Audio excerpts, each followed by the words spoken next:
আজকে আমি ইলিশ মাছ করব সম্পূর্ণ অন্য প্রসেসে। তো তার জন্য আমি 4খানা ইলিশ মাছ নিয়ে নিয়েছি। সর্ষে বাটা আছে, এখানে লঙ্কা, হলুদ, নুন আর কাঁচা লঙ্কা চেরা আছে। খুব সিম্পল, খুব সহজ, কিন্তু খুব সুন্দর।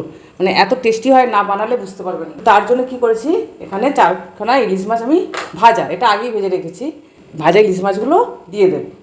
তো এর মধ্যে সর্ষে আর কাঁচা লঙ্কা বাটাটা দিয়ে দেবো।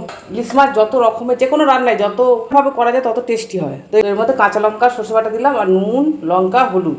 তো একটু গুঁড়ো লঙ্কা দিলে কালারটা ভালো আসে, তো এটাও দিয়ে দিলাম। 4টে কাঁচা লঙ্কা দিয়ে দিলাম। এই ইলিশ মাছটার দিকে কচু দিয়ে করবো, তো কচুটা আমি আগে একটুখানি সিদ্ধ করে রেখেছি। কচু সিদ্ধটা দিয়ে দেবো। আর যেটা দেবো, যার জন্য আরও টেস্ট হবে, সেটা হলো ইলিশ মাছ ভাজার তেল।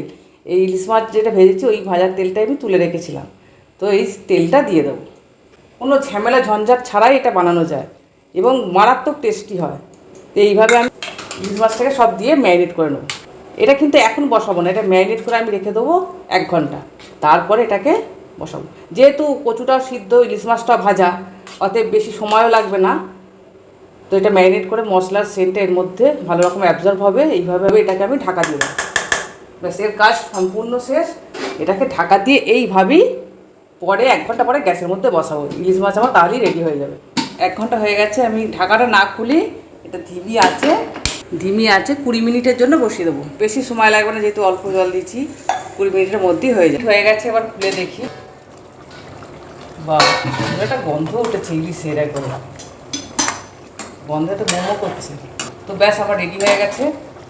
এবার লাস্ট ফিনিশিং, যেটা খুব ছোট্ট জিনিস অথচ টেস্টি, এখানে 2 টুকরো লেবুর রস উপর দিয়ে ছড়িয়ে দেবো। ইলিশ মাছ ভাজার তেলটা যেহেতু দিয়েছি, পুরো ডার্ক ব্যাপারটা এসেছে, পুরো কালারটা একবারে ডার্ক কালার। আরও সুন্দর গন্ধ ছাড়ছে। গরম গরম ভাতে পুরো জমে যাবে। এছাড়া গ্যাসটা অফ করে দিই, মাখা মাখা হয়ে গেছে, ওই জন্য কম জল দিয়েছিলাম, বেশি টেস্ট হবে বলে। জাস্ট একটু গরম অবস্থায় একটু নুনটা টেস্ট করে নেবো, যে নুনটা ঝালটা ঠিক আছে কিনা। যে কোনো রান্নারই নুন ঝালটা যদি ঠিক থাকে, তাহলে রান্না পারফেক্ট হয়ে যাবে। দারুণ হয়েছে। তো আমার রান্না পুরো রেডি। আবারও ঢাকা দিয়ে দেবো, তার কারণ হচ্ছে টেস্টটা ঠিক থাকবে বলে। যে ব্যাপারটা এখন পুরো মাখা মাখা হবে, তা দারুণ খেতে হয় না, এইভাবে বানিয়ে দেখবেন। গরম ভাতে পুরো জমে যাবে, ফাটাফাটি জমে যাবে, শুধু জমবে না। আজকে কচু দিয়ে ইলিশ মাছটা করেছি।